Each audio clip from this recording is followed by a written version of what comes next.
하나님의 말씀은 마태복음 7장 15절에서 16절입니다. 우리 찾으셨으면 한 목소리로 함께 하나님의 말씀을 읽겠습니다. 시작. 거짓 선지자들을 삼가라. 양의 옷을 입고 너희에게 나아오나 속에는 노략질하는 일이라. 그들의 열매로 그들을 알지니 가시나무에서 포도를 또는 엉겅퀴에서 무화과를 따겠느냐. 아멘. 예, 오늘 마태복음 37번째 시간이고요. 거짓 선지자들을 삼가라 라는 제목으로 여러분들과 함께 말씀을 나누고자 합니다. 우리가 저번 주에 뭐에 대해서 말씀을 나눴는지 혹시 기억이 나세요? 네? 좁은 문으로 들어가라 라는 말씀을 우리가 함께 나누었습니다. 그죠? 좁은 문. 두 가지 문이 있다고 그랬어요. 하나는 좁은 문, 하나는 넓은 문이라고 했죠.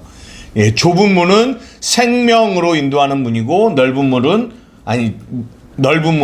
멸망으로 인도하는 문이다라고 말씀드렸습니다. 그런데 진짜 이상하게도 생명으로 인도하는 좁은 문으로 향하여 가는 자는 few, 거의 없다라고 성경이 말하고 있고, 이 넓은 문, 멸망으로 인도하는 문을 향하여 가는 자들은 뭐라고요? 많다라고 말씀하고 계세요. 이것이 우리가 저번 주에 나누었던 말씀인데요. 이상하지 않습니까? 왜 멸망으로 인도하는 문을 향하여 이렇게 많은 사람들이 그 멸망을 향하여 갈까라는 질문을 했을 때 우리가 저번 주에 뭐라고 얘기했냐면, 이 사람들이 이 길이 멸망으로 인도하는 문이라는 거를 모르고 알지 못하기 때문에 이들은 이 멸망으로 인도하는 문을 향하여 간다라고 여러분들에게 말씀드렸어요. 오늘은 조금 이렇게 다른 답을 여러분들과 드리면서 여러분들과 함께 말씀을 나누고자 하는데요. 왜 이렇게 많은 사람들이 이 멸망으로 인도하는 문을 향하여 갈까라는 이 질문에 오늘 본문이 뭐가 될 수 있냐면 답이 될 수 있다는 거죠.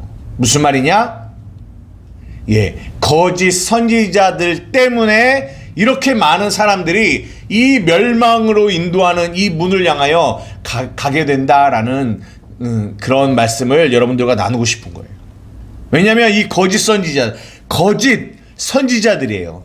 이 거짓 선지자들이 이 넓은 문, 이 넓은 문을, 이 멸망으로 인도하는 문을 뭐라고 얘기한다? 이거는 생명으로 인도하는 문이야 라고 뭐한다? 거짓말을 한다라는 거죠.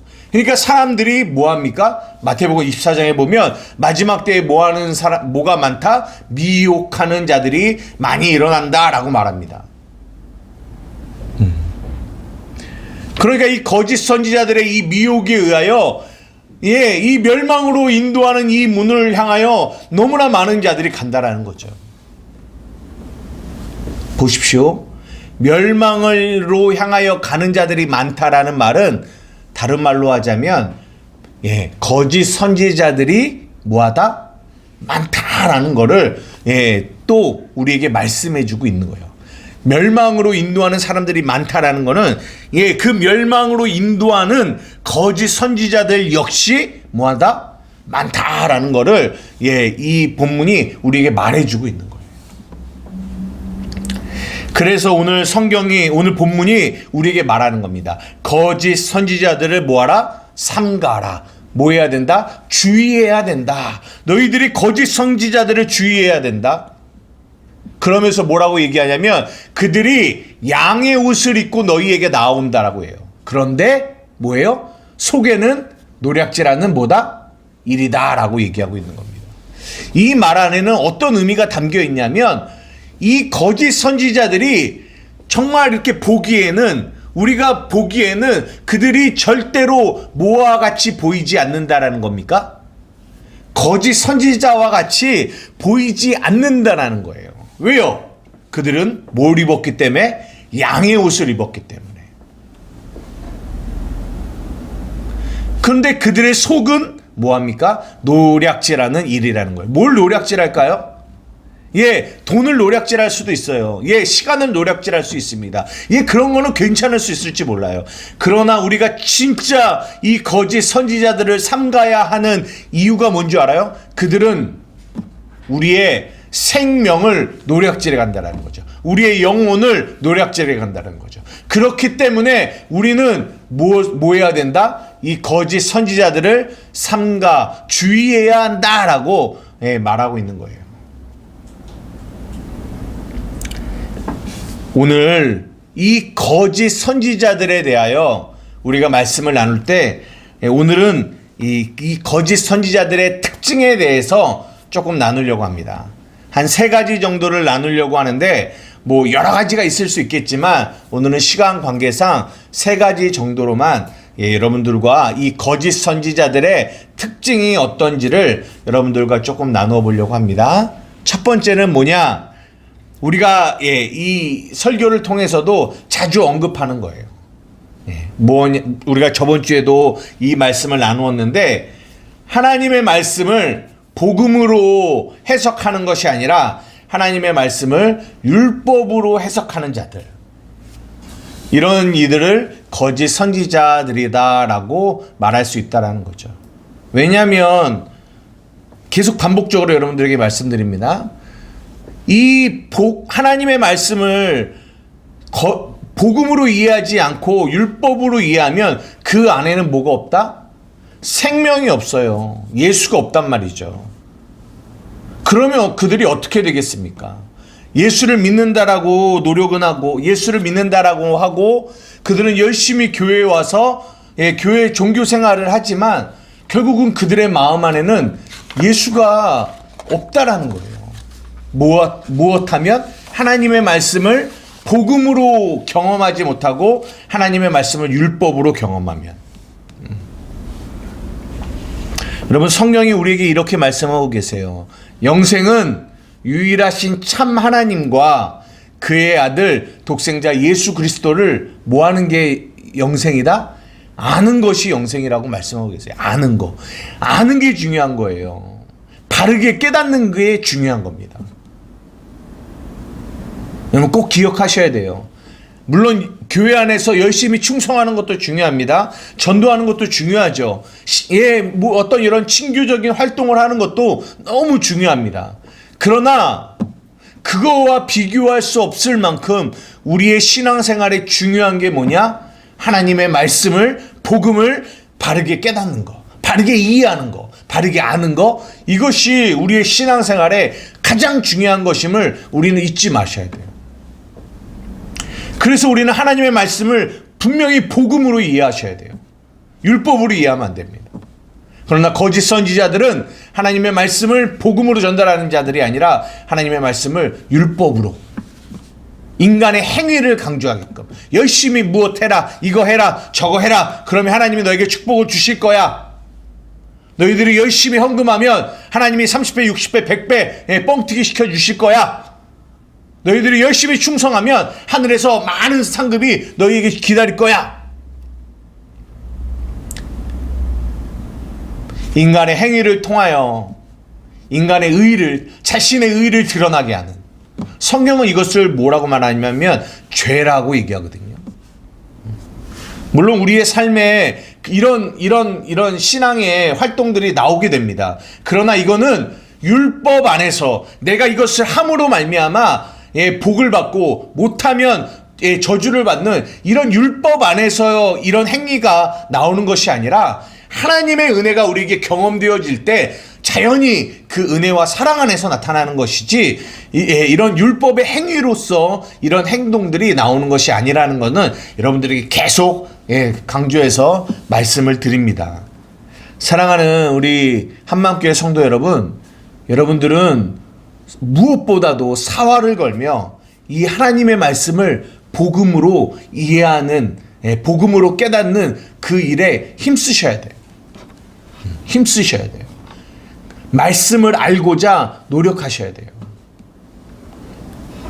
목사님, 이게 노력으로 안 된다고 말씀하시잖아요. 하나님이 보여주셔야 볼 수 있는 거 아니겠습니까? 예, 맞죠. 하나님이 보여주셔야 알 수 있습니다. 그러나 성경이 뭐라고 얘기해요?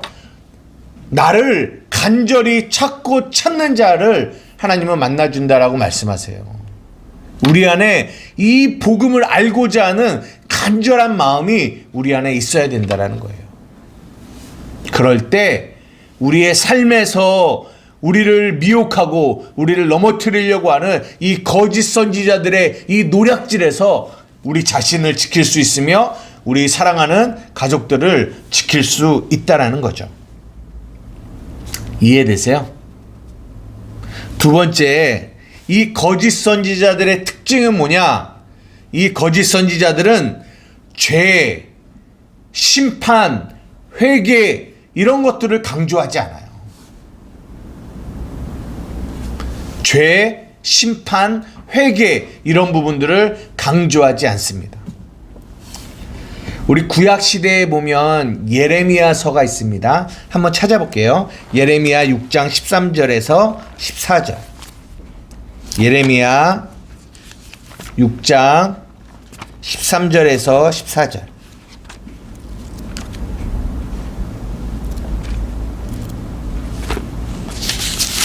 예레미야 6장 13절에서 14절입니다. 찾으셨으면 한 목소리로 함께 읽겠습니다. 시작. 이는 그들이 가장 작은 자로부터 큰 자까지 다 탐욕을 부리며 선지자로부터 제사장까지 다 거짓을 행함이라. 그들이 내 백성의 상처를 가볍게 여기면서 말하기를 평강하다 평강하다 하나 평강이 없도다. 아멘. 이 예레미야서는 어디를 배경으로 하고 있냐면 남쪽 유다, 이 예레미야가 남쪽 유다의 선지자거든요. 근데 멸망이 이제 바벨론을 통하여 586년에 멸망을 하는데 그 멸망하는 그 시점에서 활동하던 선지자가 누구냐? 이 예레미야 선지자예요. 이미 북쪽 이스라엘은 주전 722년에 아수르에게 멸망을 했어요. 근데 그렇게 멸망함을 바라보고서도 이 남쪽 유다도 역시 정신을 못 차리는 거죠. 그래서 끊임없이 죄 가운데 있는 모습들을 보여줍니다. 그래서 예레미야가 외치는 거죠. 너희들이 바벨론에게 멸망할 거야 라고 얘기해요. 그런데 너희들이 이 바벨론에게 대항하지 말고 바벨론에게 이 당하는 이 침략을 순순히 받아들여. 그리고 나서 얼마 기간이 지나서 너희들이 하나님이 다시 돌아오게 할 거야. 이제 이런 것들을 막 외치고 있거든요. 예레미야가. 그랬더니 사람들이 이제 싫어하는 거죠. 뭐? 우리가 멸망한다고? 그런데 다른 한편에서는 거짓 선지자들이 이렇게 오늘 본문에 우리가 읽은 이 내용처럼 이렇게 말하는 거예요. 얘들아, 아니야. 괜찮아. 너희들 지금 평강해. 너희들 지금 평강하다. 라고 이 거짓 선지자들이 말하는 거예요. 뭐가 바로 앞에 있음에도 불구하고 멸망이 바로 앞에 있는 거예요. 지금 바벨론의 이 말발굽 소리가 들리는 것처럼 이 앞에 다가옴에도 불구하고 이 거짓 선지자들은 뭐라고 얘기하냐면 백성의 상처를 가볍게 여기면서 얘들아 괜찮아 라고 너희들 평강해 나라고 말한다라는 거죠. 이것이 거짓 선지자들의 특징입니다. 그들은 죄에 대하여 얘기하기를 원치 않아요. 그들은 하나님의 심판에 대한 이야기를 하기를 원치 않아요. 그들은 회개하라라는 말을 하지 않으려고 해요. 이것이 거짓 선지자들의 특징입니다. 우리가 갈라디아서 1장에 사도 바울이 뭐라고 얘기합니까? 너희가 하나님을 기쁘게 하랴, 너희가 사람을 기쁘게 하랴. 내가 지금까지 사람을 기쁘게 하는 거였다면 나는 하나님의 종이 아니야 라고 말하고 계세요. 그들이 왜 이렇게 죄와 심판과 회개를 말하지 않느냐? 그들은 사람을 기쁘게 하는 자들이에요. 그들이 거짓 선지자들입니다. 저도 이 목회를 하면서 참 이런 갈등들을 많이 겪게 돼요. 우리 성도들을 대할 때 분명 이것이 하나님 안에서 잘못된 것임을 잘못된 것인 게 보이죠. 그럼에도 불구하고 진짜 그 죄를 지적하며 그 죄를 이게 잘 얘기해 줘야 되는데, 한편 이 마음 안에 어떤 마음이 드냐면, 이 성도가 이것을 말할 때 이것을 받아들일 만한 성숙함이 저 성도 안에 있을까? 없을 거야. 그런 마음 때문에 하나님이 하나님의 때에 언젠가는 저 성도에게 깨닫게 해주겠지? 라는 그 마음으로 그에게 정말 목회자로서 그런 죄와 그들의 잘못을 말해야 될 때 말하지 못할 때가 제 안에도 있는 것 같아요. 근데 이 거짓 선지자들은요, 죄와 심판과 회개에 대해서 말하지 않습니다. 이게 두 번째 특징이에요. 이제 마지막 특징을 여러분들하고 이렇게 나누려고 하는데, 저는 이 세 번째 특징이 가장 중요하다라고 생각해요. 왜 그러냐면, 한번 제가 생각을 해봤어요.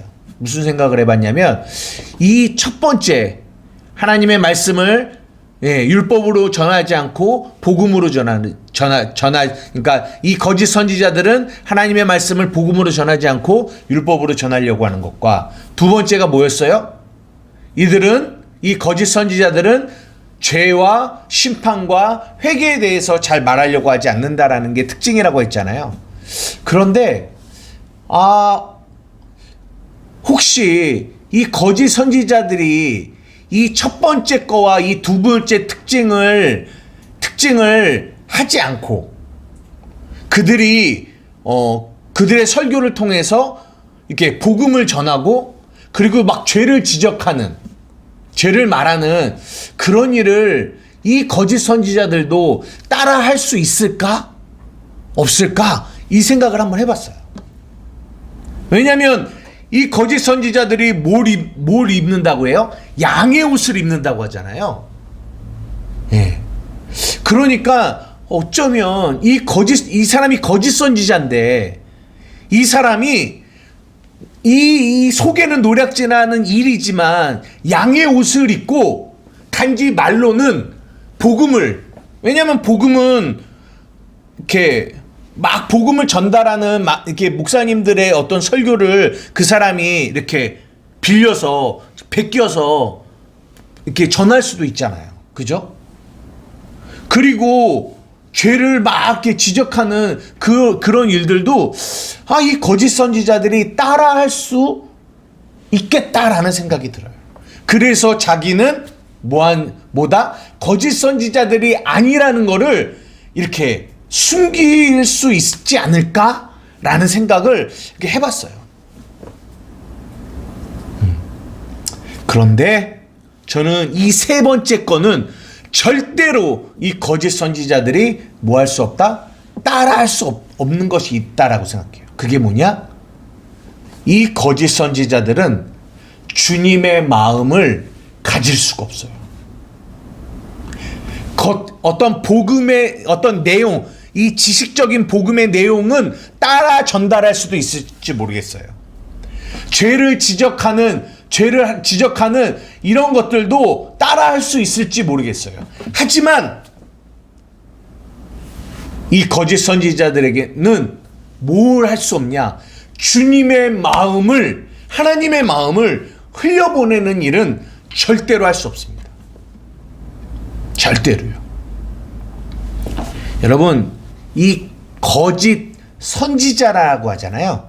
근데 이 선지자라는 말을 다른 말로 표현하면 거짓 예언자라고 해요. 예언자. 지금의 이제 목사 설교를 하는 사람, 지금은 이제 그렇게 말을 하지만 거짓 예언자라고 해요.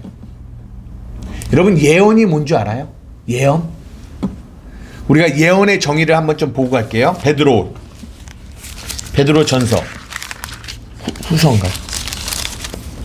잠깐만요.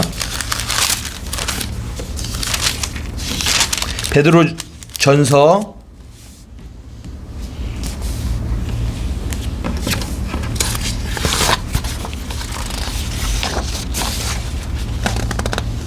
베드로 후서네요. 베드로 후서 1장 21절입니다.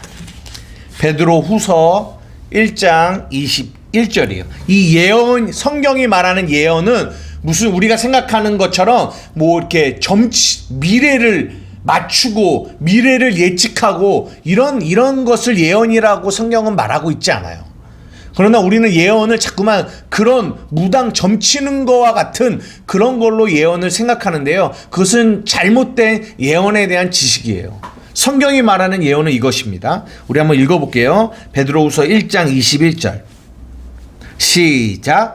예언은 언제든지 사람의 뜻으로 낸 것이 아니요 오직 성령의 감동하심을 받은 사람들이 하나님께 받아 말한 것입니다 라고 성경은 말씀하고 계세요. 다시 한번 말씀드릴게요. 예언은 언제든지 사람의 뜻으로 낸 것이 아니에요. 뭐예요? 성령의 감동하심을 받은 사람들이 하나님께 받아서 말하는 것을 뭐라고 한다? 예언이라고 하는 거예요. 하나님께 받았는데 그게 과거에 이를 수 있고 현재에 이를 수 있고 미래에 이를 수 있다라는 거죠. 근데 그게 중요한 게 아니라 중요한 것은 예언이 무엇인지를 정의할 때 중요한 것은 성령의 감동하심을 받은 사람이 하나님께 받아서 전달하는 거, 이것을 예언이라고 하고 받아서 전달하는 사람을 예언자라고 하는 거예요. 그런데 거짓 선지자는 하나님께 받아서 전달하는 자가 아니라 뭐 하는 자다? 사람에게 받아서 전달하는 사람. 그러니까 하나님과의 관계가 없어요. 왜 그러냐면 이 성경이 말하는 거짓 선지자들은 누구에게 속한 자들이냐면 마귀에게 속한 자들이거든요. 요한복음 8장 44절 한번 찾아보겠습니다. 요한복음 8장 44절이에요. 요한복음 8장 44절입니다. 찾으셨으면 한 목소리를 함께 읽겠습니다. 시작. 너희는 너희 아비 마귀에게서 났으니 너희 아비의 욕심대로 너희도 행하고자 하느니라. 그는 처음부터 살인한 자요 진리가 그 속에 없으므로 진리에 서지 못하고 거짓을 말할 때마다 제 것으로 말하나니 이는 그가 거짓말쟁이요 거짓의 아비가 되었느니라. 이게 마귀거든요. 이 마귀에게 속한 자들이 이 거짓 선지자들이에요. 그들의 속에는 뭐가 없어요? 진리가 그들의 속에는 없어요. 그리고 진리에 서지 못하고 거짓을 말할 때마다 항상 제 것으로 말해요. 그러나 하나님의 선지자들은요, 하나님께 받아서 전달하는 자들입니다. 다르죠? 존재 자체가 달라요. 이 거짓 선지자들은 마귀에게 속한 자들이고 이 참 선지자들은 하나님께 속한 자들이에요. 이 하나님께 성령의 감동하심을 입은 자들이 하나님께 받아서 전달할 때는 단지 지식만, 하나님께 받은 어떤 진리, 지식만을 전달하는 것이 아니라 하나님께 받아서 전달하는 자들은 하나님의 마음까지도 그들은 전달하는 자들이라는 거예요. 단지 지식만이 아니라, 복음의 지식만이 아니라 그 복음 안에 담겨 있는 하나님의 마음도 전달하는 자가 참 선지자라는 거예요. 그러나 거짓 선지자들은 지식은 따라할 수 있을지는 모르겠어요. 베낄 수 있을지 모르겠어요. 하지만 절대 하나님의 이 마음을 받아서 전달할 수는 없다라는 거죠. 제가 여러분에게 이 말씀을 왜 드리냐면 여러분들이 거짓 선지자들을 주의해야 됩니다. 그들은 양의 옷을 입어요. 우리가 보기에 이 사람이 거짓 선지자인지 참 선지자인지를 구분하기가 너무 어렵다라는 것을 성경이 우리에게 말해주고 있는 거예요. 그들은 이렇게 따라할 수 있다고요. 속일 수 있다고요. 자기를 위장할 수 있다고요. 그렇기 때문에 우리는 이들이 거짓 선지자인지 참 선지자인지를 분별하려면 그들의 속이 얼마나 주님의 마음, 아버지의 심정을 가지고 있는지를 우리는 꼭 보아야 된다는 거죠. 열정이 있다고 하나님의 마음이 있는 게 아니에요. 막 큰 소리를 외친다라고 막 침을 튀기면서 아니면 자기가 막 눈물을 흘리면서 사람들에게 뭔가를 전달한다고 해서 아버지의 마음이 있는 것이 아닙니다. 진짜 아버지의 마음이 있는 사람들은요, 그 멸망 가운데 있는 자들, 그 죄로 말미암아 멸망의 길로, 넓은 길로 가고자 하는 이들을 향하여 이 예레미야처럼, 너희들이 죄인이야, 너희들은 멸망을 향하여 가고 있어, 돌아와야 돼. 아무리 그 사람들이 그 말에 저놈, 저 말 듣기 싫어, 저 사람은 맨날 죄만 지적해라고 미워한다 할지라도, 그 미움을 받는다 할지라도, 주님의 마음을 가진 자들은 그들을 향하여 그 외침을 끊이지 않는다라는 거죠. 그래서 예레미야가 뭐라고 얘기합니까? 내가 이 안에 있는 이 복음, 이 하나님의 말씀을 전달하지 않으면 내 마음이 불붙는 것 같아서 견딜 수 없다라고 예레미야가 말하고 있습니다. 이게 참 선지자예요. 이게 아버지의 마음을 가진 자입니다. 그냥 단지 힘들지, 한 주 동안 힘들었지, 그냥 위로하고 격려하고, 그래 잘해, 하나님은 사랑이시니까 너의 모든 걸 다 이해하실 거야,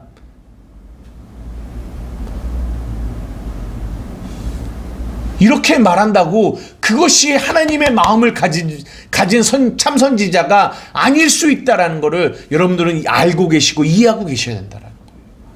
물론 격려가 필요하죠. 물론 위로가 필요합니다. 물론 하나님의 사랑을 강조해야죠. 저도 강조합니다. 그러나 그들이 죄 가운데 있을 때, 그들의 죄로 말미암아 하나님의 관계가 멀어지려고 할 때, 참 선지자는 하나님의 마음으로 그들에게 죄를 지적하는 사람이 진정한 참 선지자라고 성경은 우리에게 말해주고 있는 거예요. 이것을 분별할 줄 아셔야 돼요. 저 목사님은 나에게 잘해주니까, 저 목사님은 나를 너무 잘 이해하니까, 그러니까 저 목사님은 참 선지자일 거야, 참 목자일 거야. 아니요. 참 선지자의 기준이 여러분에게 잘해주는 거에 있지 않다라는 것을 여러분 꼭 아셔야 돼요. 참 선지자는 성령의 감동하심을 받아 하나님께 받아서 말하는 자가 참 선지자요, 참 예언자입니다. 여러분 이것을 기억하시고 여러분의 삶 가운데 참 선지자와 거짓 선지자를 분별하는 은혜가 여러분에게 있기를 바라요. 왜요? 아까도 말씀드렸지만 거짓 선지자들은 우리의 영혼을, 우리의 생명을 노략질하는 일이처럼 우리의 생명을 노략질해 가려고 하는 자들이기 때문입니다. 말씀을 마치려고 합니다. 한 가지 주의해야 할 사항을 여러분들에게 잠깐 말씀드리고 마치려고 하는데요. 뭐냐면, 보십시오. 왜냐하면 이 주의사항을 여러분들에게 말씀드리지 않으면 여러분들이 어떤 생각을 갖게 되냐면, 이렇게 성경을 복음으로 전달하지 않고 성경을 율법으로 전달하는 사람, 우리 목사님은 하나님의 말씀을 복음으로 전달하지 않고 율법으로 전달하는데, 우리 목사님은 이렇게 죄를 지적하고 회개를 강조하는 것보다 위로하고 격려하고 이러기만 하시는데, 우리 목사님은 아무리 봐도 주님의 마음이 별로 없는 것 같은데, 그러면 우리 목사님은 거짓 선지자인가? 우리는 이렇게 판단할 수 있다라는 거죠. 거짓 선지자일 수 있습니다. 왜요? 거짓 선지자의 특징을 가지고 있기 때문에. 그런데 아닐 수도 있다라는 것을 여러분들이 알고 계셔야 된다라는 거예요. 무슨 말이냐면 이렇습니다. 우리가 예전에 말씀을 나눌 때 악한 거와 연약한 거, 약한 거의 차이를 여러분들에게 말씀드렸어요. 기억나세요? 거짓 선지자들은 악한 자들입니다. 악한 자들이에요. 그들에게는 절대로 선한 것이 나올 수 없어요. 이게 이제 우리가 다음 주에 할 내용이거든요. 이 밑에를 읽지 않았지만 밑에 보면 좋은 나무는 좋은 열매를 맺고 악한 나무는 악한 나쁜 열매를 맺는다라는 말씀이 나와요. 그럴 수밖에 없어요. 이 거짓 선지자는 악한 자들이에요. 아까 말씀드렸지만 마귀에게 속한 자들이에요. 마귀의 자식들이에요. 그들에게는 악한 것만 나옵니다. 그들에게는 이 거짓 선지자들의 특징만 나가요. 그러나 하나님의 자녀들에게는요, 이 거짓 선지자들의 특징이 그들의 삶 속에서 나올 수 있어요. 저도요, 마찬가지입니다. 저도요, 예전에는, 지금도 마찬가지지만 하나님의 복음을 바르게 이해하지 못할 때는 제 입에서 나갔던 모든 말들이 율법의 행위였어요. 저도 예전에는 그들의 죄를 지적하기보다는 어휴 힘들지 위로하고 격려하는 그 일에 더 많이 힘썼다고요. 이런 거짓 선지자들의 특징이 제 안에도 있었어요. 지금은요, 없을까요? 아니요, 있어요. 그러면 저는 거짓 선지자입니까? 저는 당당하게 저는 거짓 선지자가 아니라고 여러분에게 말씀드릴 수 있어요. 왜냐하면 거짓 선지자의 기준이 나의 행위에 있다면 저는 이렇게 당당하게 내가 거짓 선지자가 아니다라고 말씀을 드릴 수 없었죠. 없죠. 왜요? 그런 특징들이 내 안에 지금도 있으니까요. 그러나 내 안에 누가 계세요? 예수 그리스도가 계시다고요. 우리가 지금 로마서를 말하면서도 계속 강조하는 거예요. 믿음도 내 행위에서 내 행위가 내가 기준이 되지 않고 하나님, 예수님이 기준이 된다라고 말씀드렸어요. 이것도 마찬가지입니다. 내 안에 비록 거짓 선지자들의 특징이 내게 나타나지만 내 안에 누가 계세요? 예수 그리스도가 계세요. 그래서 나는요, 좋은 나무입니다. 그래서 내 안에 제가 이 설교를 준비하면서도 진짜 내 안에 지금도 여전히 이 거짓 선지자들의 특징이 내 안에 있단 말이죠. 그러면 내가 내 안에 거짓 선지자들의 특징이 있네? 맞아, 나는 거짓 선지자야. 하나님, 저는 거짓 선지자입니다. 이게 맞는 길일까요? 그렇지 않다라는 거죠. 저는요, 거짓 선지자가 아닙니다. 왜요? 거짓 선지자는 마귀의 자녀들이에요. 마귀에게 속해 있어요. 그러나 저는 누구에게 속했어요? 하나님에게 속해 있습니다. 예수 그리스도 안에 있는 자예요. 그래서 저는 회개하는 거예요. 어떻게 회개해요? 하나님, 저는 거짓 선지자들이 아니에요. 하나님, 저는 하나님의 마음을 가진 자예요. 우리가 로마서 저번 주에 5장을 얘기했지만 5장 5절에 보면 하나님의 사랑이 우리의 마음에 부어져 있다라고 말씀하세요. 하나님의 그 용광로와 같은 마음, 하나님의 사랑의 마음이 어디 안에 있어요? 제 안에 있어요. 저는 그거를 믿습니다. 그러나 설교할 때마다 제 안에 항상 고민이 뭐냐면 왜 내가 하나님의 마음을 가진 자인데 하나님의 이 진리와 함께 이 복음과 함께 하나님의 이 마음까지도 전달하는 게 원래 내가 난데 원래 내 모습인데 왜 하나님의 이 마음은 잘 전달하려고 하지 않을까? 왜 이 마음을 가지고 복음을 이 메시지를 전하기 위해서 왜 기도하지 않을까? 항상 그것이 하나님의 말씀을 전달하면서 항상 제가 갖는 이 마음의 어려움이에요. 두려움이죠. 그래서 하나님께 기도합니다. 회개하는 거죠. 하나님, 저는 하나님의 마음을 가진 자입니다. 저는 거짓 선지자가 아닙니다. 하나님, 저는 성령의 감동하심을 받아 하나님께 받아서 전달하는 자입니다.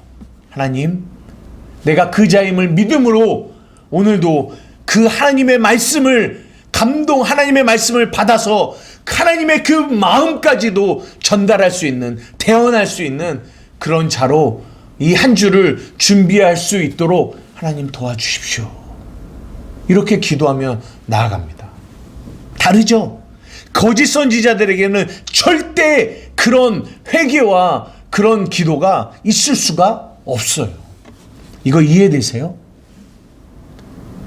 제가 이 말씀을 여러분들에게 왜 드리냐면, 이제 말씀을 마치려고 하는데, 여러분들의 기도가 필요하다라는 거예요.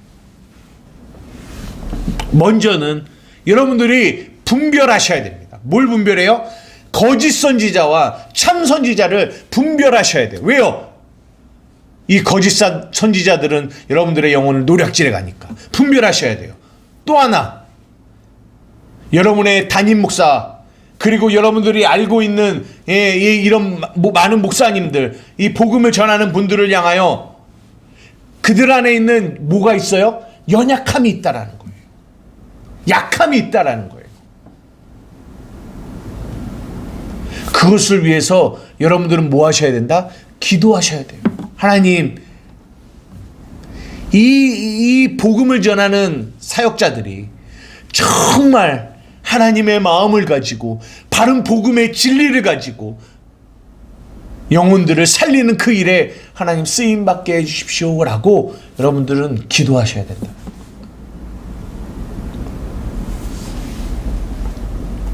간절한 소망이 있다면 이 땅 가운데 하나님의 말씀을 전한다고 하는 이들 가운데 너무나 많은 거짓 선지자들이 자신의 이 모습을 감춘 채, 위장한 채 영혼들을 노략질하고 있어요.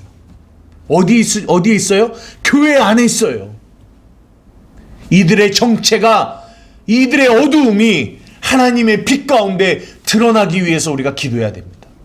하나님, 이 땅의 교회가, 하나님의 몸된 교회가 이 거짓 선지자들에 의하여 영혼들이 노략질 당하고 있습니다. 하나님 어찌합니까? 저들의 모습을 감추고 양의 옷을 입고 영혼들을 노략질하고 있습니다. 하나님, 간절히 원하옵기는 하나님의 진리의 빛이 비춰져 저들의 어두움이, 저들의 완악함이, 저들의 위장술이 드러나게 하여 주십시오. 그래야 교회가 살거든요. 우리가 이것을 위해서 기도해야 돼요. 그리고 또 하나, 하나님, 이 약한 저를 비롯하여 이 약한 하나님 목회자들이 정말 하나님의 은혜로 말미암아 바른 예언자로, 바른 선지자로, 바른 복음 전하는 자로 세워질 수 있도록 하나님 도와주십시오. 우리가 이것을 위해서 기도해야 됩니다. 저를 위해서 기도해 주시기를 주님의 이름으로 부탁드립니다. 기도하시겠습니다. 사랑 은혜가 많으신 아버지 하나님, 감사합니다. 오늘 거짓 선지자들을 삼가라라는 하나님의 말씀을 가지고 잠시 말씀을 나누었습니다. 하나님, 이 땅의 교회를 돌아봅니다. 하나님, 이 땅의 교회 안에 너무나 많은 거짓 선지자들로 인하여 많은 영혼들이 노략질 당하고 있습니다. 드러난 이단들은 말할 것도 없고 정통 교단들 안에도 정말 거짓 선지자들이 너무나 많이 양의 옷을 입고 영혼들에게 나아가 영혼들의 생명을 노략질합니다. 하나님 어찌합니까? 간절히 원하옵기는 하나님, 이 땅의 교회 가운데 이 거짓 선지자들의 이런 어두움들이 드러나는 은혜가, 하나님의 진리의 빛으로 말미암아 드러나는 은혜가 있게 하여 주시옵소서. 또한 저를 비롯하여 많은 목회자들이 정말 하나님의 마음을 가지고 성령의 감동하심을 받아 하나님께 받아 하나님의 마음까지도 바른 진리를 전달할 수 있는 목회자들이 되게 하여 주시옵소서. 감사하며 예수님의 이름으로 기도드리옵나이다. 아멘.